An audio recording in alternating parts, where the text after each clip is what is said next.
Hey YouTube, it's me Tim. I'm here to give you a short video on setting up an enclosure and also transferring a Grammostola rosea. But before I start that, I think I'm going to give you a small tour of my place. Okay, this is my place I'm living in right now. It's unfurnished. I haven't moved everything in, obviously. Barely moved any of my stuff in already. But this is the living room right here. This is some of the tarantula stuff that I have here. We'll get to that. Over here is going to be a bedroom, one of the bedrooms. There's a little window. And out here is a closet area. Not a huge bedroom, but serves its purpose, I guess. Walking out this way, again, forgive the mess. This is my kitchen. Obviously a mess, yes. I already warned you. There's microwave, some stuff from work, whatever, garbage, stove. Big, huge windows there, and there is a little pantry area here which I will open. And you can store your goodies, cereal, everything else in there, which I do not have. There's a fridge. What's in the fridge? We're not going to find out. This is a bedroom. This is where I sleep. This is where I'm going to house all my teas. I have not set up all my enclosures yet. The enclosure that you do see right here is going to be used. This is going to be used for my horned baboon tarantula that I will be getting sometime next week, I'm hoping. I'm going to try to avoid the mess, but this is my little cot bed thing along my computer. And another window, piggy bank, and everything else. Out this way. This is the door to go outside, whatever. This here is the bathroom. This bathroom here has a heater and a shower curtain, and it happens to be roughly, yes, as tall as I am, sad as that may be. This out here, there's a door that leads to scariness. That's what it leads to. We don't go in there. We shut that if we can again. Yeah, we don't. And we forget that existed. Now, on to the video. Now at this point I only have 4 tarantulas. And yes, this enclosure does have a heating mat, which I do not suggest having. This is an old enclosure, and before I knew any better, I had a heating mat on it. Heating mats can obviously kill tarantulas if they're burrowing species, which I don't have any burrowers yet. I will be getting cobalt blue next week, along with a couple other baboons that will probably burrow as well, obviously with the cobalt blue. The heating mat will not be plugged in. It's just going to stay there for looks, I guess. Anyway, on to some of my teas. This right here, this is Miley. She is a green bottle blue.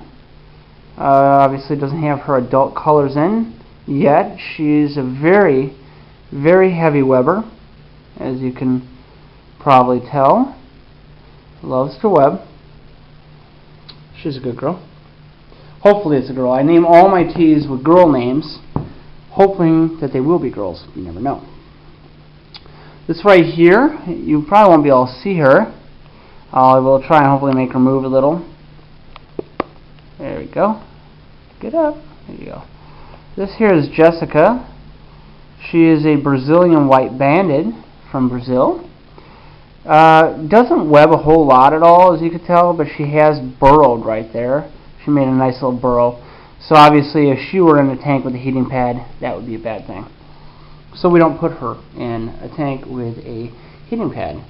This tea right here I will not be opening, as I didn't with the others, but this one here, she probably won't be able to see. There's a little burrow that he made there. I have a feeling this might be a boy. I don't know. I just feel like it is. I don't know if you could see him.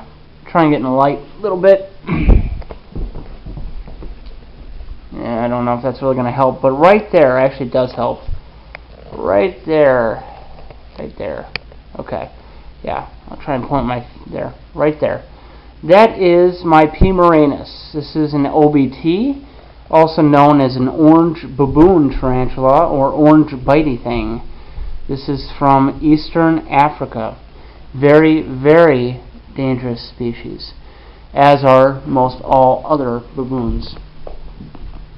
And then this is my fourth tarantula that I just got today. I am a taxi driver, so I had to make a trip up to Manitowoc from Sheboygan, and I found her at Petco.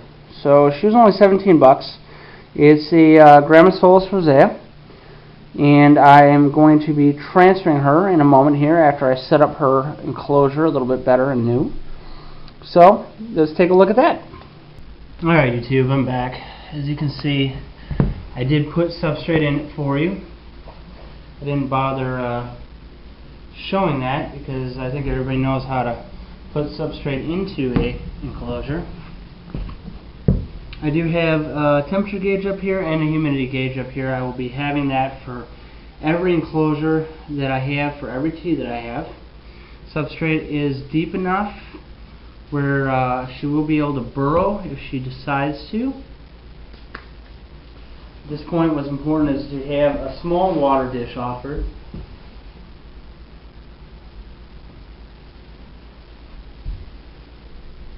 Typically you're going to put the water dish right around here. Kind of dig it in a little bit just to make sure it's secure. And then also you're going to want to provide a hide of some sort. I bought one of these. It works properly, looks fine. It's nothing major, nothing too big. Push in a little bit. Dig in there a little. There's really no need for anything spectacular for her. She should be happy with this for right now. If I want to add things to it, obviously I can.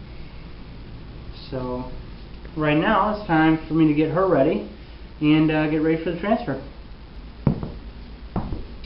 Alright, so we have the enclosure ready.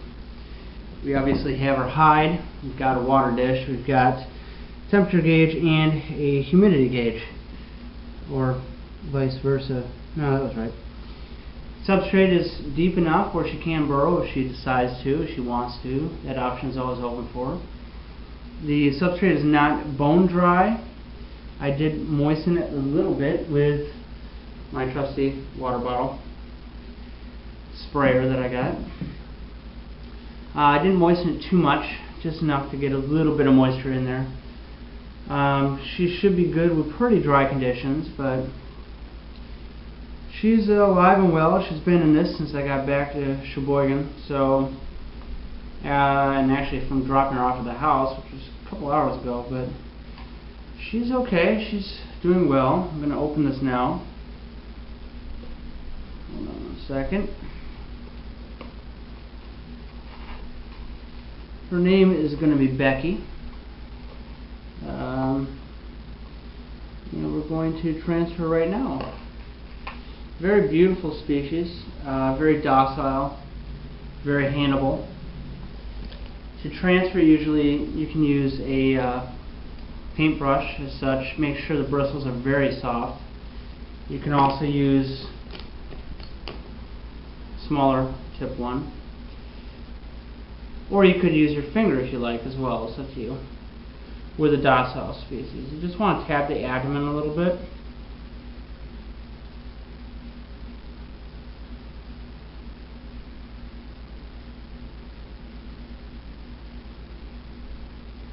And prod her to come out.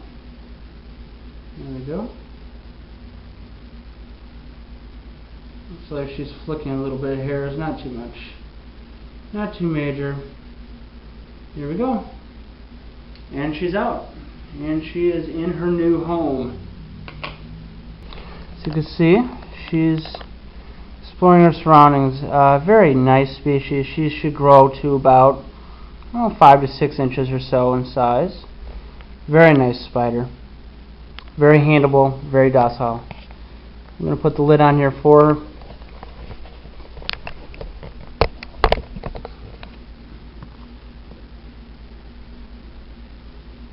Before she decides to climb out.